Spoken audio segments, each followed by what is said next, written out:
No, we're not doing that. Nuh-uh. Alright, time for round 2. Let's get it. Just like his sister, Tuff is a character steeped in unwarranted hatred and blatantly false misinformation from people who didn't bother paying attention to the source material. However, Tuff is admittedly a hotter topic than Tiff is. Not because he's more hated than she is, it's a great deal less, actually. No, it's because Tuff has actually, done some things that make him unlikable.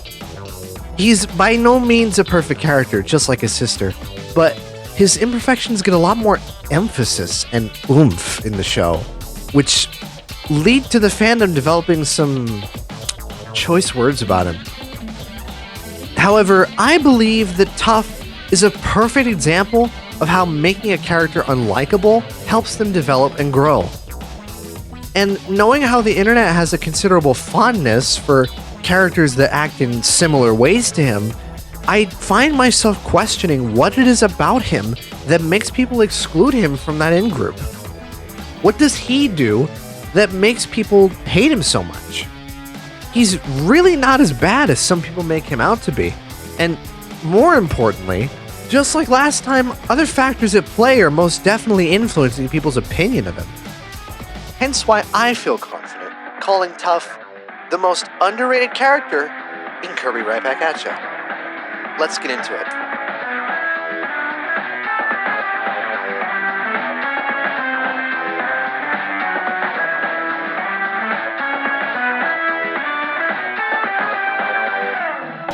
Well, actually, before we do that, mandatory plug.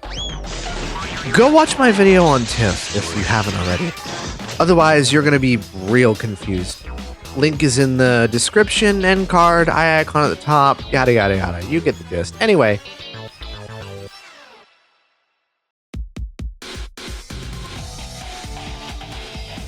At his core, Tuff is a troublemaker. He's a little schemer, a memer. Not a bad kid by any standards, but he has a strong sense of vigilante justice and a mindset that rules are made to be broken. He pulls pranks quite often, sometimes with bigger, noble goals and plot relevance, like in episodes 10,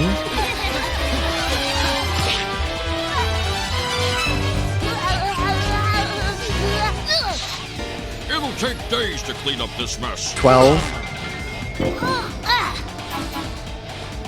Uh-oh, he was so scared he fainted. and 62.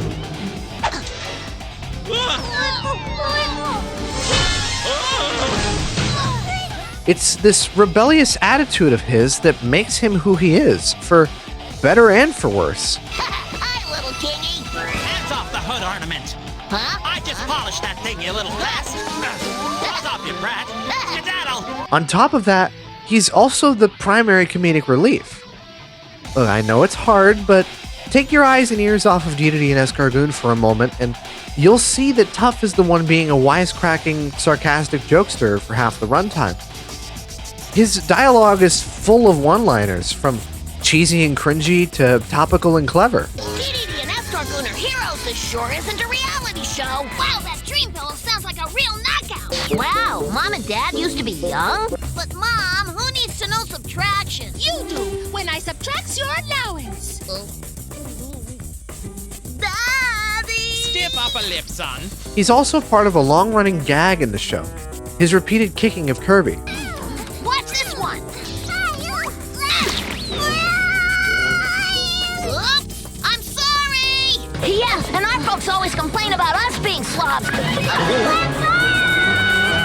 Uh-oh. Any way you slice it, he's always doing something funny, but it never stops him from having thoughtful and engaging relationships with the other members of the cast in the long term, especially Kirby. I like to think of him as Kirby's palate cleanser, so to speak. He takes a brotherly role to him, only caring about playing with him, not worrying about all this NME Star Warrior hullabaloo as much as everyone else might be. He's there to have fun and be goofy and help Kirby have a normal childhood. This is in direct contrast to the other people in Kirby's circle who take on a more parental or mentorship roles. This idea is further strengthened by his menagerie of Cappy kids that he hangs with. They're a whole other can of worms I may get into in a future video, but all that's necessary to say here is that they have a sort of mob influence on Tuff. When they all want to be dicks to Kirby because they're brainless cappies, he follows suit spinelessly. We know he's not really this cruel, but he doesn't want to go against his friends either. And I feel like some of the negativity attributed towards Tuff is really just an unfair repackaging of people's problems with the three Cappy kids. Tuff's shortcomings as a character never last, though, and he rarely, if ever, feels like he gets away with being a bit of an ass scot-free. Again, there's always a balance, no matter how long it takes to get there. He's allowed to make mistakes and learn from them, the same as any child should live their life. If I could describe him in one word, it'd be fun. He's a fun character, because having fun is what he's all about. He's just a goofball. And you hate him for that. You hate him for being mildly annoying and acting like a child. Which, you know, he is. He's either the same age as Tiff or a couple years younger. 9 is the most common answer that I see, but he could realistically be 8 or 11, somewhere within that range. And, you know, isn't it kind of funny that this specific breed of discourse seems to be common lately? Where child characters get a bunch of flack for making dumb decisions because they're being judged at the same level as adult characters? Do people just think incompetence is inherently bad? It's such a stupid take, it dumbfounds me. Now, it's impossible to talk about Tuff without bringing it back around to Tiff. Not only are they such similar characters, which definitely helps his individuality get overshadowed, but they also have the most chemistry of any two characters in the show, directly playing into each other's strengths and weaknesses. Tuff sometimes doesn't understand things and needs Tiff to explain them to him, adding to her know-it-all status. But he also shows that he's just as smart as she is, able to hold his own in many conversations between them both. You think we're gonna get weird like that when we get old? Probably. I don't feel that way. I'd love it if beings from another world came here to visit. If aliens came here, they'd only cause trouble. If aliens were advanced enough to travel here across the galaxy, it'd be because they want to learn about us, not so they could hurt us. Well, maybe, but I wouldn't want to have to find out. He's a lot more susceptible to DDD's trickery, but he can be snapped out of it quite easily and is often the first person pulled out of the ruse. Kirby must go away! Those dumb shows must have made your brain go away! A monster's coming! If you don't believe me, just look! It's on TV! Just because it's on TV doesn't make it true! And we'll prove it! We will? Tuff, wake up! Destroy Kirby! Tuff, snap out of it! Ugh. Hey, what'd you wake me up for? And they both are constantly doing things that piss each other off. Aren't you done yet? Be quiet! I can't believe it. I'm getting into this too. Sure looks like you're a collector to me. I am not. I'm only investigating. So what? I can still be in the race without one, can't I? I don't think it's a good idea. Tiff spoils everything. Why don't you cook something up, Tiff? What? Why me? Well, you're a girl, aren't you? Oh, I see. I should cook because I'm the girl. Sure, cooking's woman's work. Wipe that dopey smirk off your face. To say cooking is woman's work is not only insulting, it's also a big fat lie. You're quite right. This scene isn't exclusive to the dub, by the way. But they never let it get to them for too long, and they love each other no matter what. He likely wouldn't admit it himself, but he also has a lot in common with his sister. He's stubborn, he's incredibly vocal about what he believes in, and he's not afraid to get his hands dirty if he needs to solve a situation. They have the same end in mind, they just differ in their means. And this often leads to the aforementioned arguments and turmoil.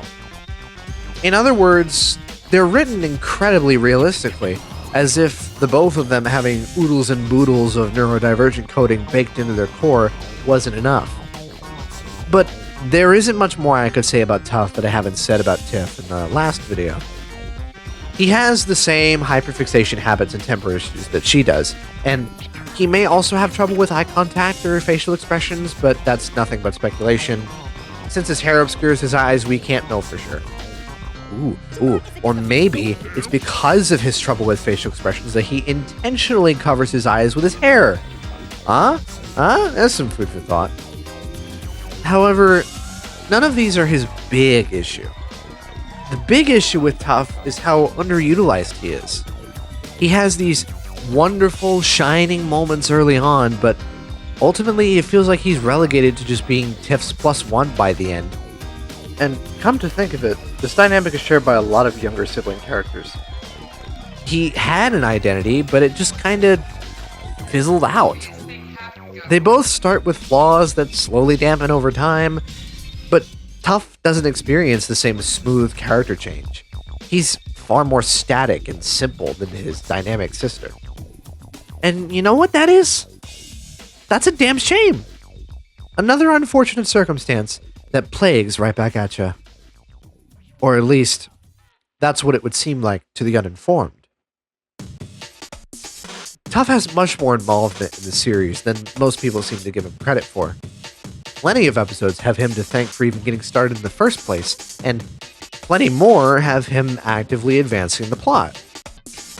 The double episodes 35 and 36 only happened because Tuff took a go-kart for a spin and shoved it in DDD's face. He gets angry, whines about it to NME, they give him the coolest car ever, and then they all race for glory.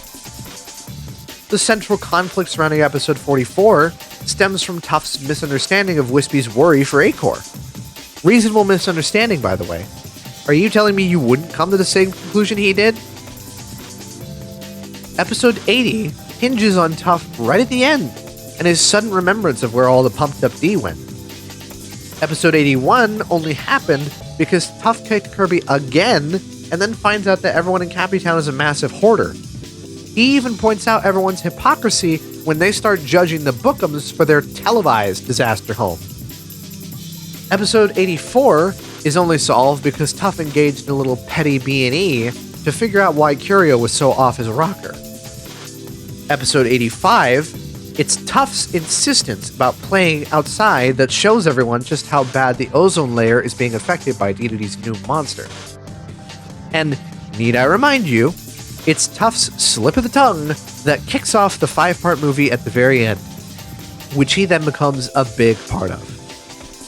There's even more that I didn't mention, but I'm sure you get the picture. There's no one point in the show where he just stops being important. He's always there, always keeping things interesting. Pay a bit more attention to him and maybe you'll see just how capable he can be. It's tempting to assume that Tuff just stands around and does nothing for half the series, but he's got so much more going on than I feel like most of you are paying attention to. I'm not going to sit here and let people keep blindly saying he doesn't have a purpose at all. He's a central member of the cast and has plenty of standout moments. Is it enough? No, absolutely not. But it's something, damn it. Give him at least a little more credit. Now, I don't blame people for coming to this conclusion. A lot of people share my frustration with Tuff's more laid-back conclusion. He really should have been made to do more, especially considering his bullheaded nature and itching to fight. The creep! I'd like to tear it apart with my bare hands! Me too! So would I! Well, I'm gonna do it! Tuff, no! I mean, for God's sake, the boy was taught knife safety by Mennonite, got to keep his pocket knife, and instead of ever getting to actually stab a bitch, it's purely a plot device. And in the exact same episode, he goes through a rigorous survival training regimen. Wouldn't that be the perfect excuse to let him have a little independence and get into some combat every now and again? The missed potential here is crazy. You thought it was bad when I brought it up last time, but no, it's worse than that. But even still, this whole point of how plot relevant he is shouldn't matter. Characters don't have to be constantly engaging with the plot to be interesting. Tuff has so much diversity in his interactions and dialogue with others. He has dozens of complex and engaging relationships with pretty much every recurring cast member.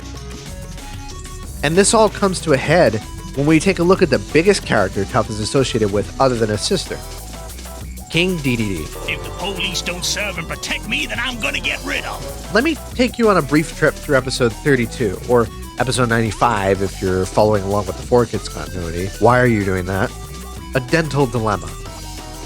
This episode makes Tuff act childish and immature, which is normal for a child character, must I remind you, about getting his cavities drilled out. At the same time, this episode makes Dedede, the king, act childish and immature about getting his cavities drilled out. The episode spends most of its runtime, if you'll pardon the pun, drilling this idea into your head. Get the booze out before I play the clip. Alright, here we go. You can cut in front of me, Your Majesty. That ain't fair. You was here before me. Huh? But I insist. No, you go. Kids shouldn't kid around when it comes to teeth. It's bad manners to let a king go second. Just for today, I'm gonna abdicate my place in line. A king should not be acting this way. And Tuff realizes this, immediately changing his mind about neglecting his dental hygiene. From now on, we're both gonna brush our teeth 3 times a day. These parallels between Tuff and King Dedede don't just end here either. They crop up again on occasion and ultimately push the same message, that King Dedede is a big baby and emulating his behavior is not well advised. Goofballs attract goofballs. And yet, even though they have a lot in common, Tuff is still able to recognize when he's acting like him, and his opinion changes real quick. Something else, too, that should be noted. It's made evidently clear that just because Tuff acts like a little kid, it does not immediately make him bad or irredeemable, and he's always had the opportunity to learn and grow from his mistakes. Even when the writers make him blatantly sexist, it's an attitude that gets challenged and shut down immediately by both Tiff and Cerebrum. Now, I can hear a couple of you in the back there saying I forgot something earlier. I can hear you begging me to bring it up, and if you watch the show, you might already know where this is going. Yep, it's episode 18, Flower Power. That's right, it gets an entire section all to itself. Roll the title card. I am very uptight about this episode, but probably not in the way you would expect. Let me explain. In so many ways, this episode is incredibly frustrating to watch. Tuff is a dick. He's spontaneous and stubborn, and he's so annoying about it too. It's all of his worst character traits turned up to 11, and you get to spend 20 minutes watching him act like this. It makes you want to punch him. Makes you want to rip your hair out. And that's what enables his change of heart to be so cathartic. Like, oh my god. Finally, you got your shit together. Now go kick ass, little man. But until then, it's horrible. And that's kind of the point. It's an excellent exercise in patience. We all have a person or people we know who act like this.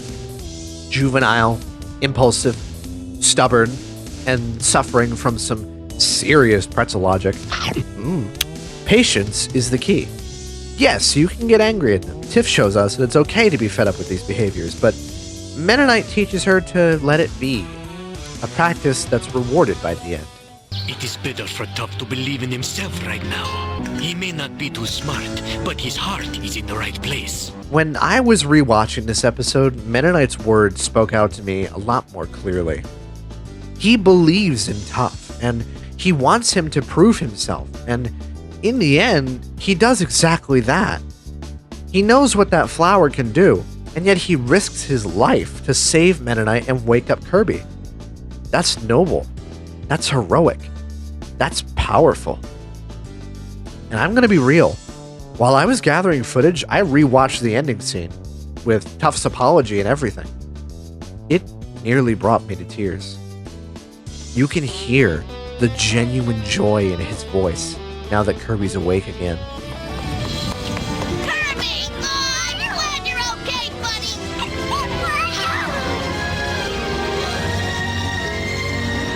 Kirby, I admit it was my fault you swallowed that naughty, but now that I rescued you, we're even. He may go right back to his snarky tone, but that's just how he is. but for a single fleeting second, you can hear his true heart.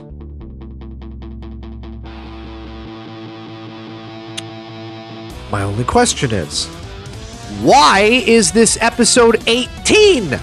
This is a perfect end to his character arc, wrapping up all of his shortcomings into a neat little bow and throwing it into an incinerator. But they let it play out before he even has a character arc to begin with. The most amount of spotlight he's had by this point is episodes 10 and 12. That's not nearly enough time to justify shoving the worst of this little bastard into our face. We barely got to get to know him. The incredibly poor placement of this episode in the lineup infuriates me more than anything Tuff has done in any of his selfish, dickish antics. This should have been an episode in the late 50s, early 60s at least. They effectively neutered and sabotaged him completely. Do you see now? Do you see why his hatred is unfair?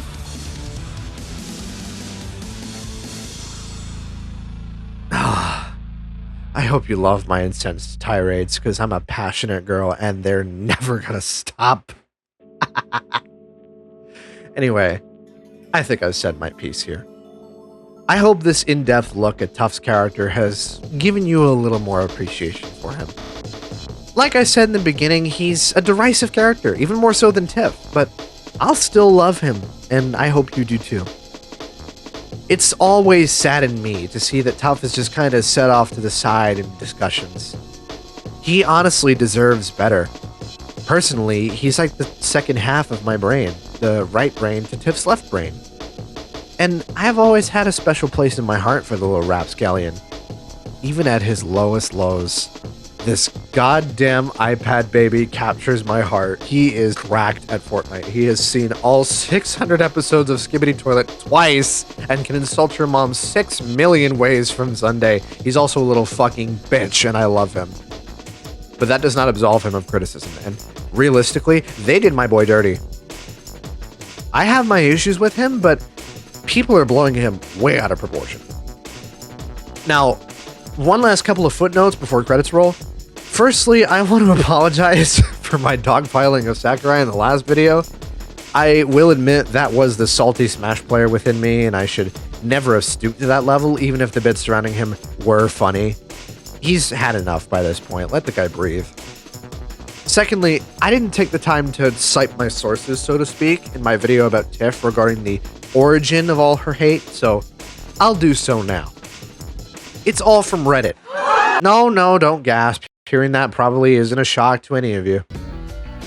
I quote-unquote grew up in the Kirby section of Reddit, where this negative reception of Tiff and Tuff, and by extension all of RBAY actually, now that I think about it, was all but normalized.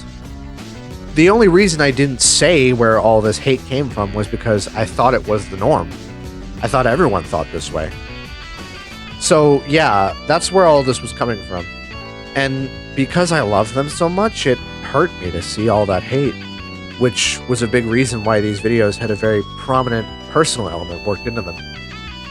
I can tell you firsthand that it is not fun being in a fandom space that makes you feel like your two favorite characters are both unimaginative, disgraceful attention hogs who don't provide anything meaningful to the series. Now, I know some of you who'll be mean and say, well, of course, Reddit sucks, you should have known better. Fuck that, and fuck you, person I made up just be mad at to have some relevant social commentary, for brushing this off as normal and not being willing to stand up against toxicity within fandom spaces.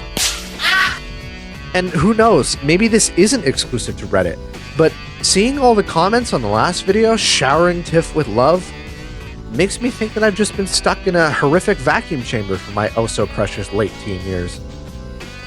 Feels great to finally know that I'm not alone.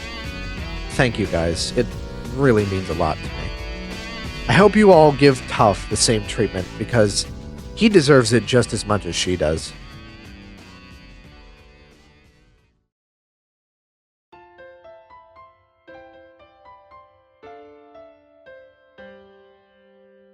Well, hello, Endcard Warriors. Thanks for watching, as always. I hope this follow-up has met the expectations set by the previous installment, and I'm very thankful that you all are willing to entertain my silly little essays on silly little guys. I'll definitely be making more Right Back At You content, though don't be surprised if my next YouTube upload takes forever. It always does.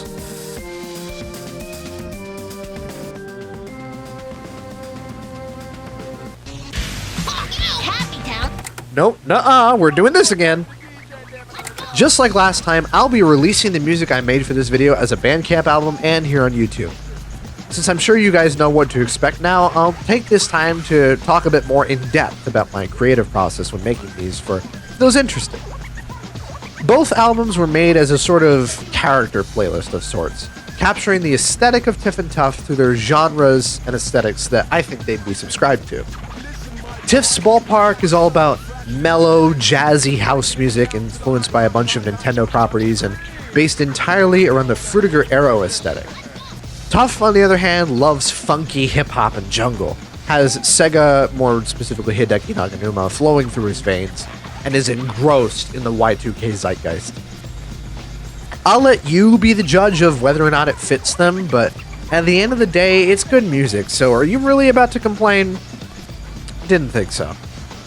Alright, I'll let you off the hook now. Love you guys. See you in the next video.